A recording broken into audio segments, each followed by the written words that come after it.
Ok, buenas tardes. Voy a poner la presentación, ¿verdad? Luego vamos a hablar sobre estas clases que yo me he confundido bastante, pero ya las vamos a normalizar en el sentido de la presencial o virtual. Cuando ya esté la mayoría voy a hablar al respecto.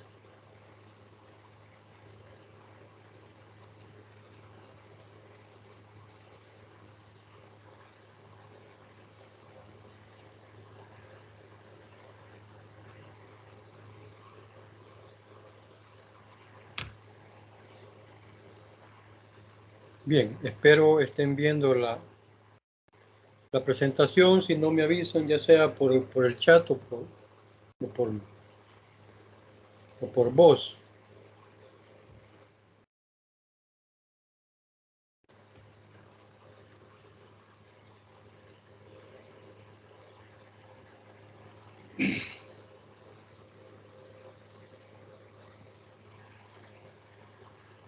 Ustedes conocen a Dante Alighieri, ¿verdad? Espero que sí. Y que hayan leído la obra famosa de él, como es la Divina Comedia.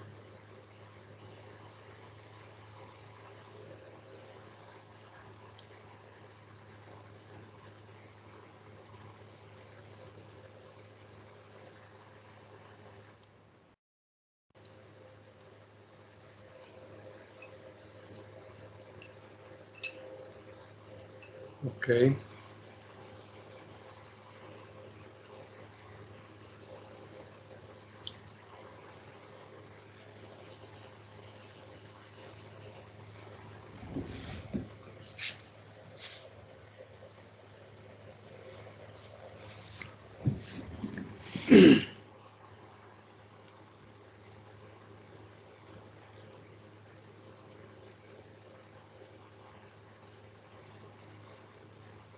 Bien, si no ven la presentación me avisan.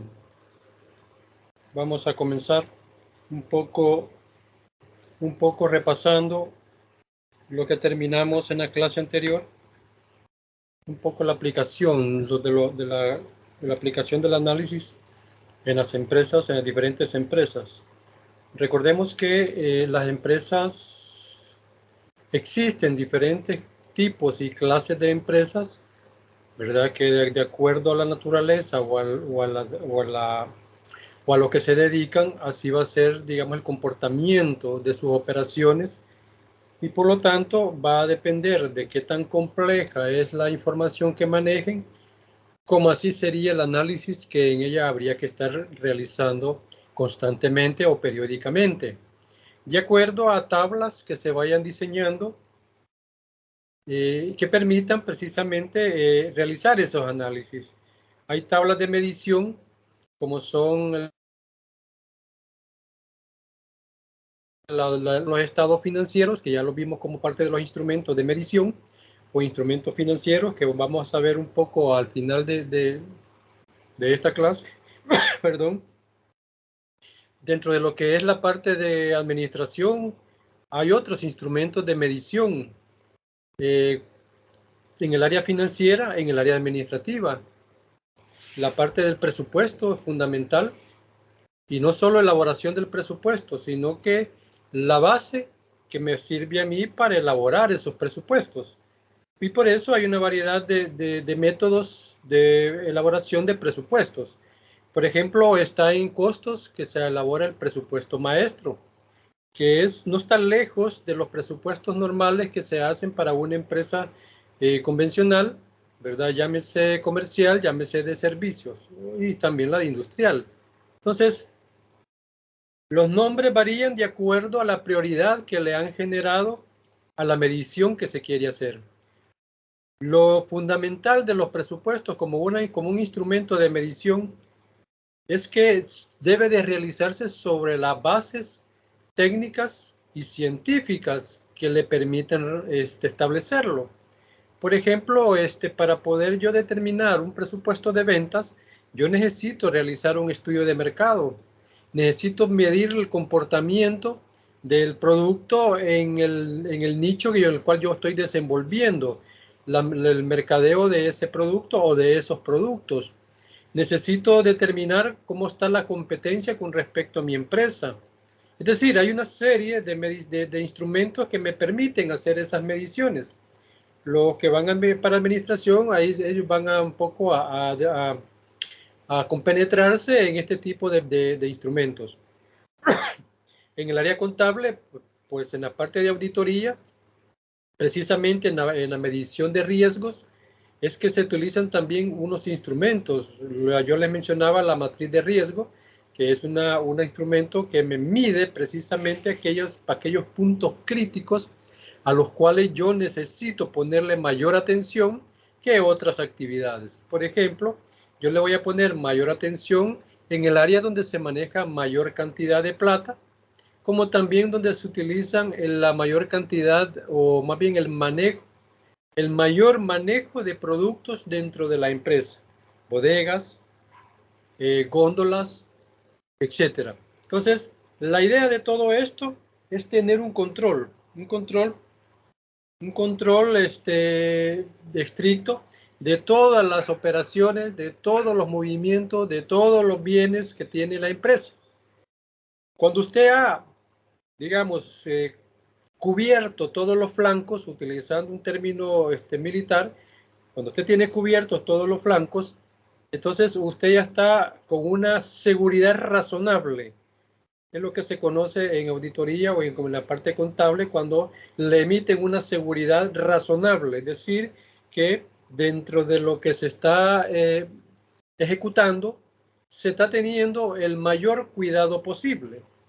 Ya les he mencionado que hay riesgos inherentes, es decir, hay riesgos que allí están esperando que usted cometa un error para que se cumpla una inestabilidad financiera, una inestabilidad operativa, una inestabilidad administrativa. Todo va a depender de lo eficiente o deficiente que puede tener un sistema de ¿cómo se llama?, operativo dentro de cada una de las empresas. Entonces, un poco recordando, ¿verdad?, sobre lo que es la empresa para que podamos entender un poco lo que es el contexto de lo que vamos a ir adentrándonos poco a poco. Decíamos que Barney sugiere que las diferencias entre el desempeño de las empresas son productos de diferencias en los recursos, otro elemento fundamental.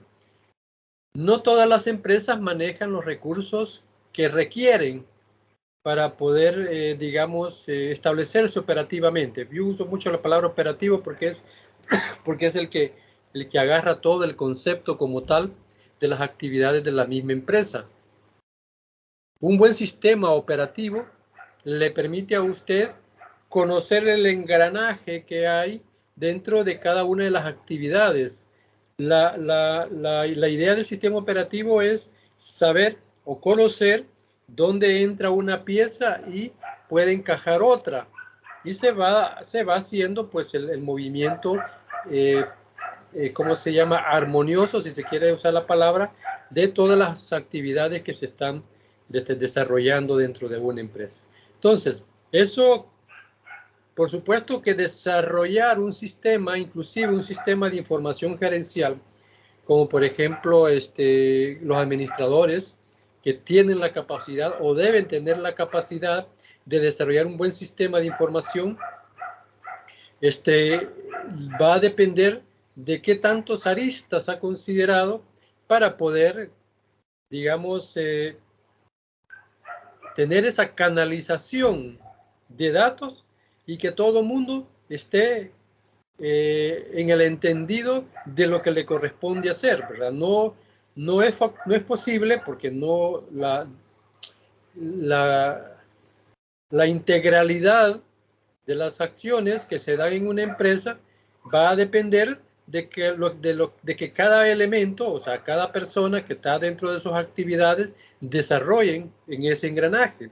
Entonces, la idea del sistema de información es saber qué es lo que le toca hacer en el momento preciso, ¿verdad?, en el tiempo adecuado, en el lugar adecuado, perdón. Entonces, todo eso es lo que nosotros debemos de diseñar para que podamos medirla.